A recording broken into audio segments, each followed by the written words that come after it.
Para pemirsa yang dirahmati Allah Subhanahu wa taala, kembali lagi bersama Sekolah Fikih dan sekarang kita masuk ke segmen yang keempat dari episode Imam Sholat. Nah, tadi di segmen 321 kita bicara tentang pengertian imam, kemudian syarat-syarat menjadi imam dan seterusnya.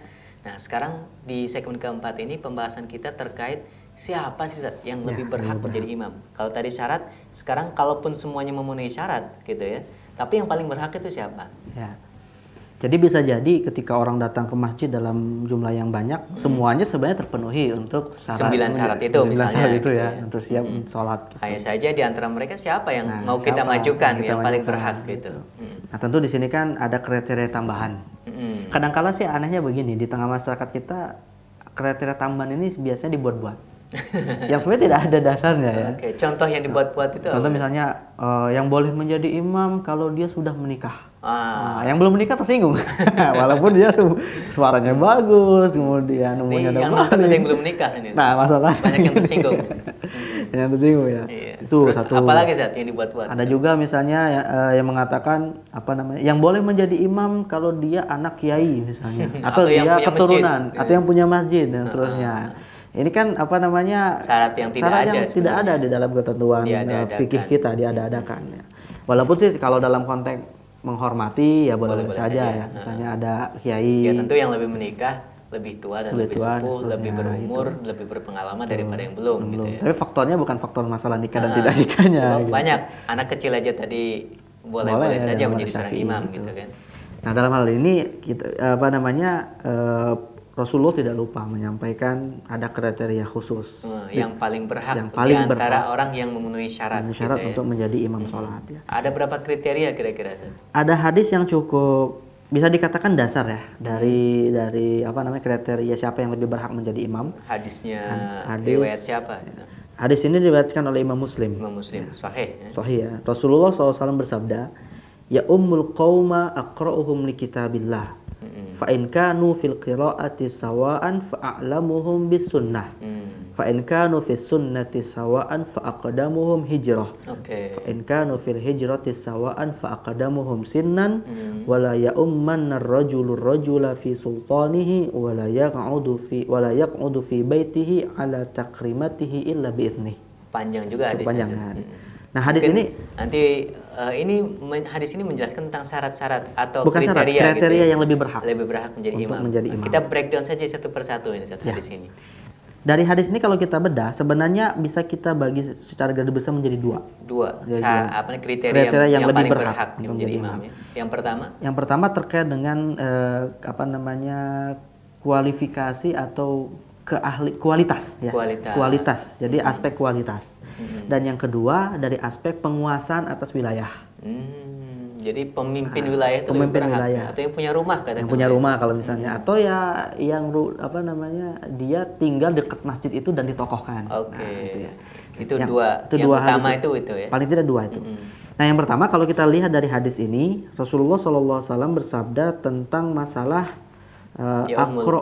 aqra'uhum li kitabillah. Ya. Apa itu maksudnya aqra'uhum? Aqra' itu kan dari asal kata qiraah. Artinya bacaan. Tapi rupanya para ulama tidak satu suara, tidak satu pendapat ketika menafsiri kata aqra'. Kata aqra' atau menetapkan prioritas pertama bagi orang yang berhak menjadi imam. Paling tidak ada dua mazhab dalam masalah ini. Yang pertama? Mazhab yang pertama, ya ini mazhab jumhur ulama lah. Mengatakan bahwasannya yang lebih berhak menjadi imam sholat itu adalah yang afqah. Yang afqah. Walaupun redaksinya aqra' tadi itu ya. Karena arti atau istilah qari pada masa Rasul dan awal-awal para sahabat itu juga disebut untuk menyebut faqih. Qari itu sama dengan faqih. Kadang juga disebut dengan faqih. Walaupun belakangan ketika sudah muncul ilmu qiraat ya, lebih khusus untuk masalah orang yang pandai membaca Al-Qur'an. Qiraat itu para qurra. Nah, di sini mayoritas ulama mengatakan afqah itu diutamakan. Yang lebih paham, lebih faqih. Jumhur ya. Itu jumhur ulama yaitu mazhab Hanafi, Maliki dan Hambali. Syafi'i sendirian lagi sekarang. Ya, Syafi'i nanti sendirian. Nah, dasar mereka bukan Syafi'i, Hanafi, Maliki dan Syafi'i. Hanafi, Maliki dan Syafi'i. Berarti yang beda Hambali. Nah, dasar jumhur ulama untuk mengatakan yang lebih faqih itu lebih utama adalah Rasulullah SAW ketika ketika sakit ya, sebelum wafatnya, itu meminta Abu Bakar untuk menjadi untuk menjadi imam Imam sholat, salat, menggantikan imamnya Rasul imamnya SAW. Rasulullah SAW. Padahal di tengah para sahabat saat itu ada Ubay bin Ka'ab. Yang mungkin lebih bagus bacaannya. Dan Rasulullah sendiri memberikan kesaksian, aqra'ukum Ubay. Kata Rasul. Tetapi malah bukan Ubay yang dijadikan imam. tetap gitu. Abu Bakar. Abu Bakar. Nah, karena memang Abu Bakar adalah sahabat Nabi yang paling faqih sebenarnya. Karena beliau yang paling lama berhubungan berhubungan dengan Sejak Rasulullah. awal orang yang paling pertama masuk Islam diantaranya ya Abu Bakar, yang paling membela Rasul dan seterusnya gitu ya. Dan tentu yang paling sering mendengar perkataan Rasul. Betul. Sampai-sampai beliau disebutkan dalam Al-Qur'an gitu ya. Nah, Idhuma fil ghar bersama Rasulullah SAW. Maka kenapa Abu Bakar yang didahulukan menjadi imam sholat, ini menunjukkan ilahnya itu adalah karena beliau afqah dibandingkan sahabat yang lain. Jadi makna aqra yang ada dalam hadis tadi itu adalah afqah. Afqah bukan itu aspek bacaan. Jumhur. Itu jumhur ulama. Ya. Nah, sedangkan kalau mazhab Hambali mengatakan ya dia secara tekstual yang lebih dahulu adalah aqra. Ya, karena memang hadisnya secara zahir, secara tekstual gitu mengatakan aqra. Gitu ya. Bahkan mereka punya semacam argumentasi kuat juga ya. Yaitu kenapa mereka tidak mendahulukan afqah?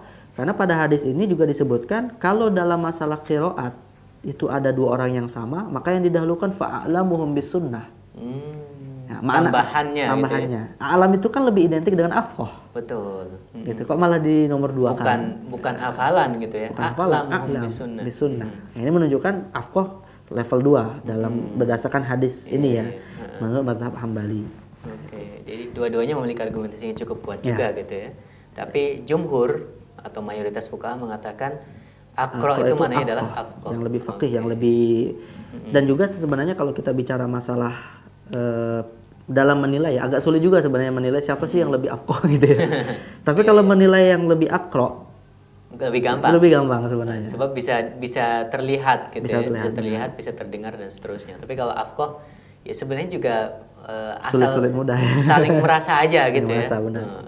Tapi intinya mereka berbeda lah terkait dengan siapa yang lebih utama. Okay. Nah, selanjutnya, kriteria selanjutnya siapa yang berhak tuh? Nah, berikutnya kalau kita bicara masih dalam konteks kualitas yang tadi sudah saya katakan dalam perspektif pertama ya. Nah, setelah aqra atau afqah, nah baru kemudian kalau ada dua orang yang memiliki kualitas sama dalam dua hal tadi, yang didahulukan adalah hijrah. Tapi di sini sekarang kan tidak ada lagi hijrah. Kata Rasul, la hijrata ba'dal fathi gitu kan. Berarti tidak ada hijrah lagi setelah Rasulullah SAW. Berarti syarat ini tidak hapus. Karena sudah tidak ada hijrah lagi. Dan ada satu syarat yang sebenarnya tadi sudah kita singgung, yaitu masalah bukan faktor nikah atau tidak nikah. Gitu. Tapi faktor tuanya. Aqdamuhum sinnan. Jadi kalau ini bisa menjadi faktor ya. Bisa jadi faktor. Ya, gitu. Barangkali biasanya orang yang nikah sama belum nikah kan tuaan yang belum nikah. Tuaan yang belum nikah atau sudah nikah? Yang udah nikah maksudnya. Nah, barangkali ya faktor itu. Nah, faktor ini. Jadi bukan faktor nikahnya, tapi faktor umurnya. Gitu. Nah, ini berdasarkan urutan hadis, maka umur ya. Dan yang kedua, baru kita kriteria kedua terkait dengan masalah wilayah. Dari hadis. Kalau tadi kualitas ya. Dari kualitas. Sekarang yang kedua terkait wilayah. Wilayah tempat di mana jamaah itu diadakan. Nah, itu kita ambil dari potongan hadis dari Imam Muslim tadi. Wala ya'umman ar-rajulu ar-rajula fi sultanih.